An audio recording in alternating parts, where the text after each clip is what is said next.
Latest rivalry India versus Pakistan. రేపటి నుంచి ఈ high voltage match ready.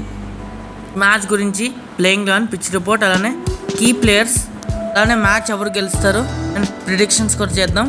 So మీరు ఎక్కడ స్కిప్ చేయకుండా లాస్ట్ వరకు చూసేయండి. వీడియో స్టార్ట్ చేసే ముందు లైక్, షేర్, సబ్స్క్రైబ్ చేసుకోండి. Get started. పిచ్ రిపోర్ట్తో వెళ్దాం.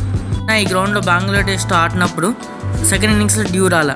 చాలా మందికి ఈ పిచ్ గురించి చాలా డౌట్స్ అయితే ఉన్నాయి. ఈ మ్యాచ్కి డ్యూ రాకపోవడానికి కారణం వచ్చేసి బెటర్ రిపోర్ట్. మ్యాచ్ ముందు క్లౌడీగా ఉండంత, అందుకే అయితే రాలా.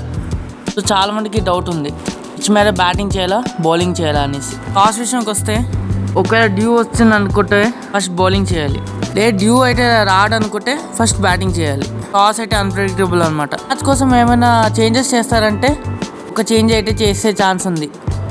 కుల్దీప్ యాదవ్ ప్లేస్లో వరుణ్ చక్రవర్తి రావచ్చు.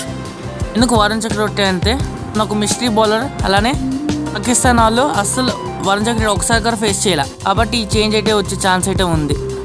ఈ బిగ్ మ్యాచ్కి మన ఇండియా టీంకి ప్లేయర్స్ ఎవరో ఇప్పుడు చూద్దాం. ఫస్ట్ కీ ప్లేయర్ వచ్చేసి మొహమ్మద్ షమి. సైన్స్ టీమ్ ఇండియాకి ఒకటే Mohammed Shami is fit. Next key player to watch out is Shubman Gill. సెంచరీతో నిన్న బంగ్లాదేశ్తో ఆర్డర్ కొట్టేసి. కీ ప్లేయర్ వచ్చేసి కేఎల్ రాహుల్ అయితే రీసెంట్గా అయితే ఫామ్లోకి వచ్చాడు 40 runsతో. Next very important player to watch out is Virat Kohli. Number 1 key player to watch out for this match. మీ కీ ప్లేయర్స్ ఎవరో కింద కామెంట్ చేసి చెప్పండి. మ్యాచ్ అంటే ఏంటి, అలానే Jio Hotstar and star sports నెట్వర్క్లో యాక్షన్ అసలు మిస్ అవ్వద్దు. ఈ వీడియో ఏంటంటే నెక్స్ట్ వీడియోలో కలుద్దాం. వీడియో నచ్చుంటే కనుక లైక్, షేర్, సబ్స్క్రైబ్ చేసుకోండి. అలానే ఇలాంటి ప్రివ్యూస్ చాలా వస్తూ ఉంటాయి, సబ్స్క్రైబ్ చేసుకొని పెట్టుకోండి. అలానే బెల్ ఐకాన్ ఆన్లో ఉంచుకోండి. For watching.